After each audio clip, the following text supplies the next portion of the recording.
As you've probably noticed, there is a lot of advice and resources on how to run emails, how to grow Klaviyo results, and how to make more money with emails in general. But the problem with that is that most of this advice doesn't apply to the majority of the brands and is very surface level. So in this video, I'm going to show you exactly how we ignored 5 of these most common advices and made this brand over $114,000 in extra revenue only through email. And don't get me wrong, I also give you advice and resources on how to make your emails better, but the truth is that you always need to apply the knowledge to your brand specifically. So some surface level advice might not apply in your specific scenario because I don't have the context that I need to give you the right advice. So again, in this video, I'm going to show you 5 most common things that we ignored that tend to be the common knowledge, but actually for this brand, they would result in less revenue than we generated for them in August this year. So let's get right into it. And again, this is going to be a super nice case study because this brand had their best month ever in August, which is usually the slowest month because it's a fitness niche. And then emails for them have done $114,000, which is huge growth year over year because that's like 181% growth. And you can also see how we've been improving since the January of this year, kind of growing the month over month. July was a bit slower, but then again, August was their best month ever. And pretty much since January, month after month, we've been hitting back-to-back record months. So again, this case study is going to be super useful for you to learn from and implement possibly some of these video things in your case as well. So here's the problem with the basic advice in general. Giving advice is easy, especially when you have zero context about the brand and their current situation. And again, I also give you advice, so it's not like, I'm discarding all of the advice. It's just some of these technically evergreen truths, they tend to be true, but they're not so true right now. Like, trends change, behaviors change, and even settings in Klaviyo change that they can also impact your revenue. So that's why, again, like you need to be up to date with everything that's going on.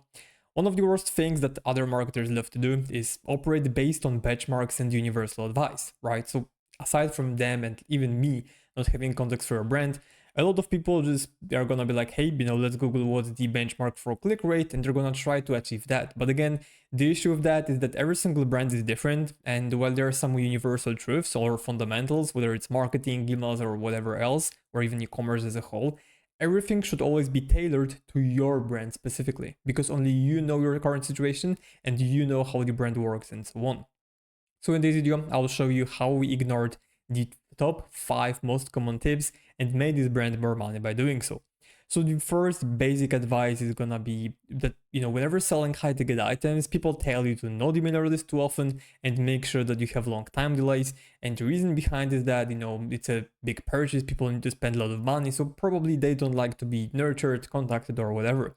But in reality, short time delays were great, and then also like big email frequency works well as well. So this is the truth, that the chances of someone converting drop up by like 90% after the first few days.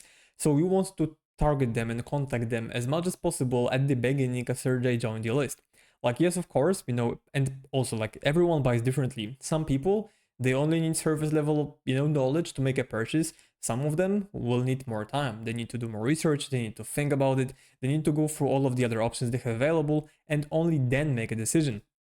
Now, for the second type of these people, and I mean, yes, like you can't influence them to buy right now, especially when it's a high ticket, because there's like more emotion tied to the actual purchase or to the, event of making the purchase. But you still should be nurturing them for the first few days because this will just allow you to educate them further on the brand. And it is possible, to convert them quite quickly. It's gonna be a part of your like whole buyers group, but some of them are ready to buy right away. And usually the buying intent is the highest when they join the list. So this is why, again, you want to be, targeting, sending them emails quite often.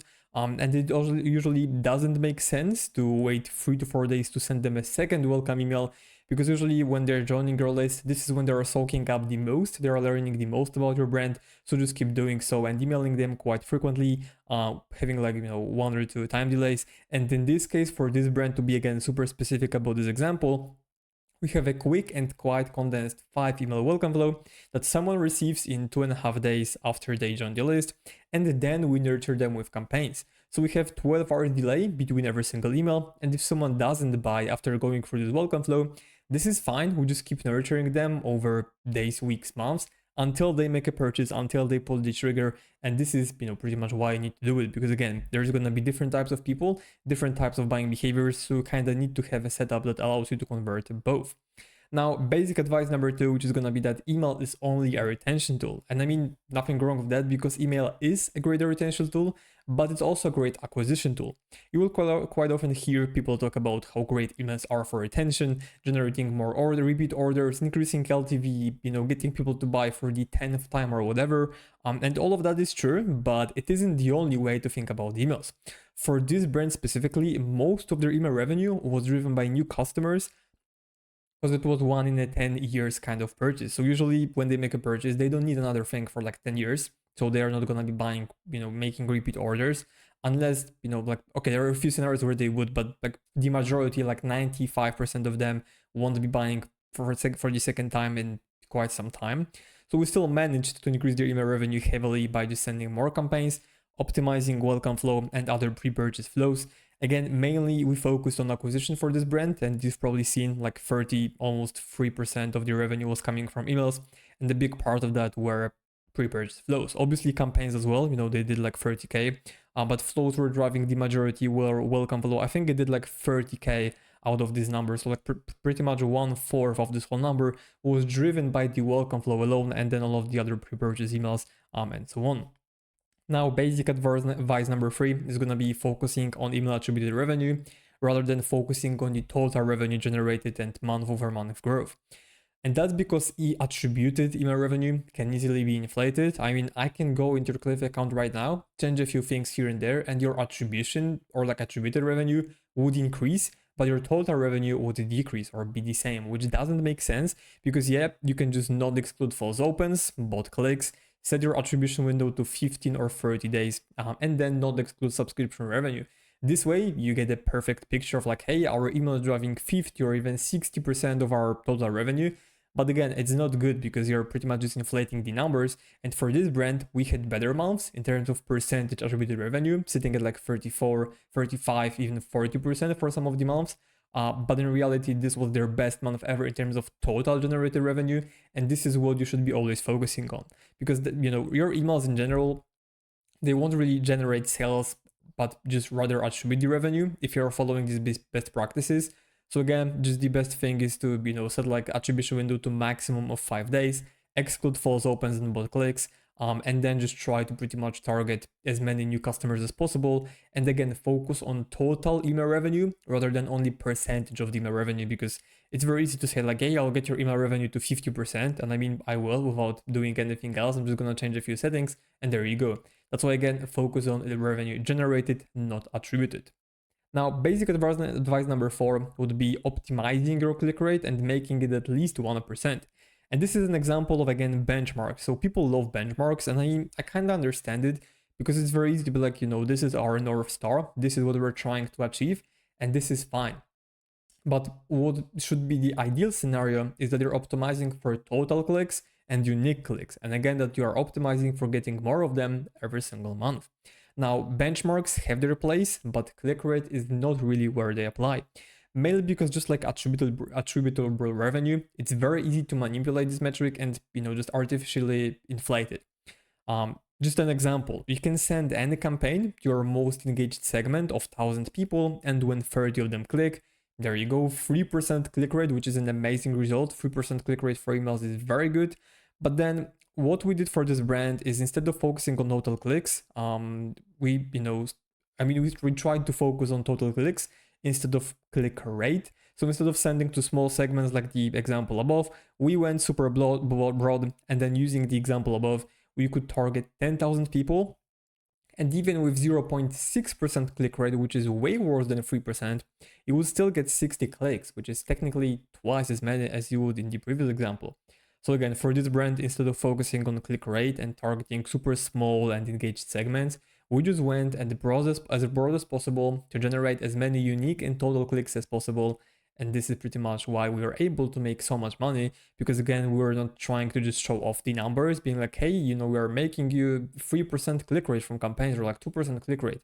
That's great, but if you can get thousands or hundreds more clicks every single month by expanding your segments and even having your click-through rate technically below the benchmark of 1%, it's still worth it because you're gonna make hundreds more clicks, make thousands more in revenue just by sacrificing the click rate. Which again is like you're sacrificing it, if you're trying to optimize and maximize total clicks rather than click rate. Now, the last advice, which is the basic one, is gonna be about not sending long emails. And the truth is that you should be having both short and long emails. There's some weird false belief that long emails just don't perform. It's like saying that long landing pages don't perform. You see, it's not always about the length of the email, but it's more about the readability and how quickly people can skim through and get somewhat an idea on what the email is about. Long emails are also good because they just contain more information and educate your subscribers more. Again, in this case, this was a big purchase for most of those people, so it makes sense that they want to learn more, they want to understand the brand, the product, what they're spending their money on, and so on and so forth. And it's not like, again, like people don't read, so long landing pages don't work because, everyone has a TikTok brain. It's not true. Like if the product is good, if they're interested, they will read the email and or the landing page, which is gonna be super long. But again, even if you look at like some of the top landing pages, they're super long, but if someone wants to skim through them, just kind of scroll very quickly, they will be understand what the landing page is about because you have headlines, sub headlines, all of these. So instead of reading all of these super long, paragraphs, everyone's just gonna read the header, subheader, and that's it. If someone wants to learn more, that's okay. They still have the paragraph or body text in the case of the email.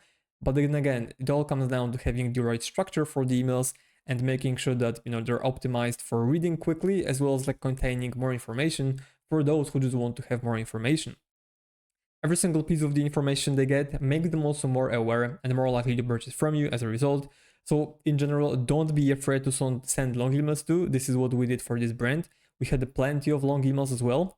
We just want to make sure that they can get skimmed in 3 seconds as well, which you can do by easily adding some headlines or sub-headlines to every single section.